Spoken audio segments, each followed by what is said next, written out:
카지노라고 하면 무엇이 떠오르십니까? 카지노 걸들이 샴페인을 서빙하고 영화 배우들이 게임을 즐기는 곳? 아니면 마피아나 사마페의 보스들이 사업을 벌이는 어두운 뒷모습? 그 어느 것이 되었건 카지노는 일반인들에게는 거리감이 느껴지는 곳이죠. 바실 자하로프 같은 악명 높은 무기상이나 마피아들이 카지노를 운영하며 어마어마한 수익을 올리고 때로는 자금 세탁을 한 것도 익히 알려진 사실이니까요. 그런데 카지노에 컨벤션의 요소를 결합한 카지노 리조트 사업을 벌인 인물이 있으니 바로 오늘 소개할 라스베가스 샌즈 그룹의 셸던 아델슨 회장입니다. 셸던 회장은 1933년 보스턴의 흑인 밀집 구역인 도체스터에서 태어났습니다. 그의 할아버지는 탄광 광부였고 아버지는 택시 운전으로 생계를 꾸렸다고 합니다. 아델슨은 유대계 집안에서 태어났지만 그리 풍족하지는 않은 환경에서 자란 것이죠. 그런데 유대인의 피는 어디 가는 게 아닌가 봅니다. 12살 때 삼촌에게서 $200를 빌린 후 보스턴에서 신문 판매 면허를 구입하면서 생애 첫 사업을 시작했다고 하는데요. 이후 15살 때는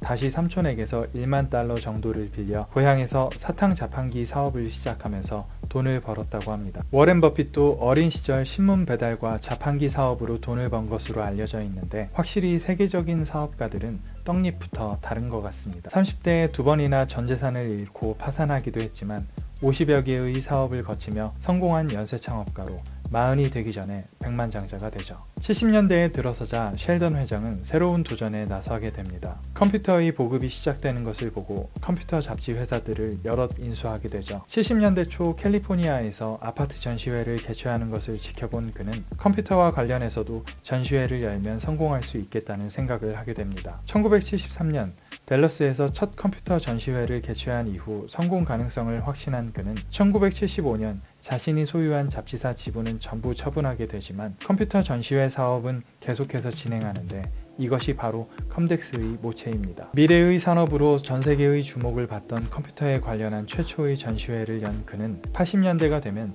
컨벤션 업계의 1인자로 올라서게 되죠. 컴덱스 쇼는 참가 업체에 제곱피트당 $50의 임대료를 받았습니다. 그런데 막상 장소를 제공해준 호텔에게는 임대료로 제곱피트당 15센트를 냈죠. 한마디로 임대료 비중이 0.03%에 불과한 어마어마한 수익 모델이었던 것입니다. 이후 그는 미국 내 다른 도시는 물론 유럽, 일본에서도 컴덱스 쇼를 열면서 전 세계로 비즈니스 영역을 넓혀가게 됩니다. 그런데 여기에서 또 한 번 그의 인생을 바꾸는 전환점이 등장하게 되죠. 1988년 수년 동안 컴덱스 쇼를 진행하기 위해 대관을 하던 호텔 측에서 컴덱스 쇼의 수익 구조를 파악한 후 더 많은 대관료를 요구하게 됩니다. 임대하는 입장에서는 당연히 생각해 볼 수 있는 부분이라고 할 수 있지만 바로 이 시점에 셸던 회장은 새로운 선택을 하게 됩니다. 바로 카지노의 대부로 알려진 커크 커코리안 회장의 샌즈 호텔을 1억 2,800만 달러에 인수하게 되는 것이었죠. 이외에 별도로 수억 달러를 투자해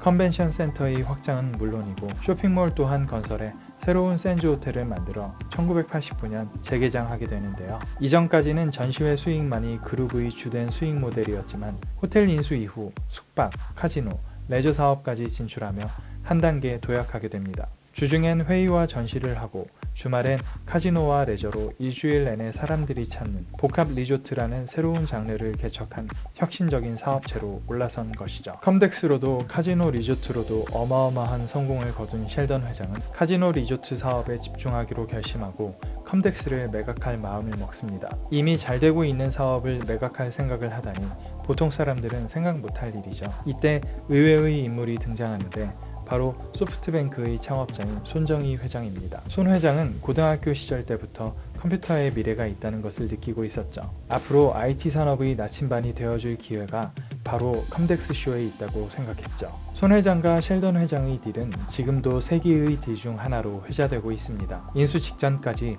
컴덱스의 사업 모델을 분석하고 적절한 인수가를 치밀하게 계산한 후 셸던 회장 앞에 나선 손 회장은 받고 싶은 금액을 말씀하십시오. 타당한 수준이면 흥정 없이 지불하겠습니다.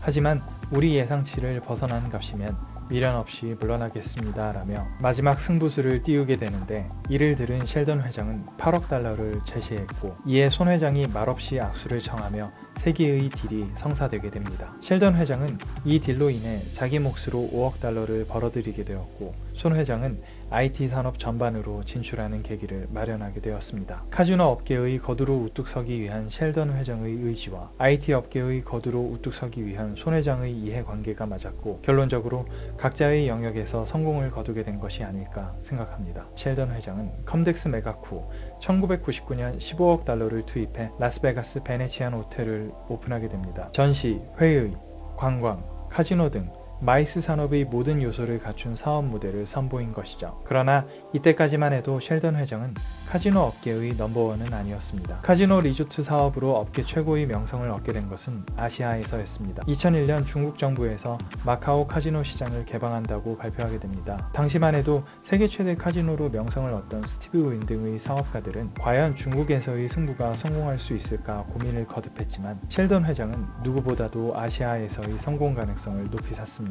2004년 마카오 최초로 라스베가스 스타일인 샌즈 마카오 카지노를 설립했는데 초기 투자금 2억 6,500만 달러를 불과 10개월 만에 회수하는 대성공을 기록합니다. 이후 마카오 반도의 좁은 지역이 아닌 바다를 매립해 조성한 신도시인 코타이 지구에 7억 달러를 투자해 베네치안 마카오 리조트를 설립하게 되는데 이는 마카오 최대 규모를 기록하고 있으며 정부 인허가가 중요한 카지노 특성상 중국 정부의 특혜에 가까운 인허가 정책으로 인해 마카오 카지노 시장에서 최대의 점유율을 차지하며 스탠리호, 스티브 윈 등의 경쟁자를 제치고 마카오 카지노 업계에서 최고의 점유율을 차지하게 됩니다. 셸던 회장의 아시아 진출은 이후로도 계속되는데 그 정점을 찍은 것이 바로 싱가포르 마리나베이 샌즈 호텔 카지노 사업입니다. 단순한 껌 반입도 안 될 정도로 엄격하고 까탈스러운 싱가포르 정부가 미래 산업 중 하나로 마이스 산업을 점찍게 되는데 이때 파트너가 된 것이 바로 셸던 회장의 라스베가스 샌즈 그룹이었던 것이죠. 마이스 산업은 분명 미래 산업 중 하나로 중요한 위치를 차지하고 있지만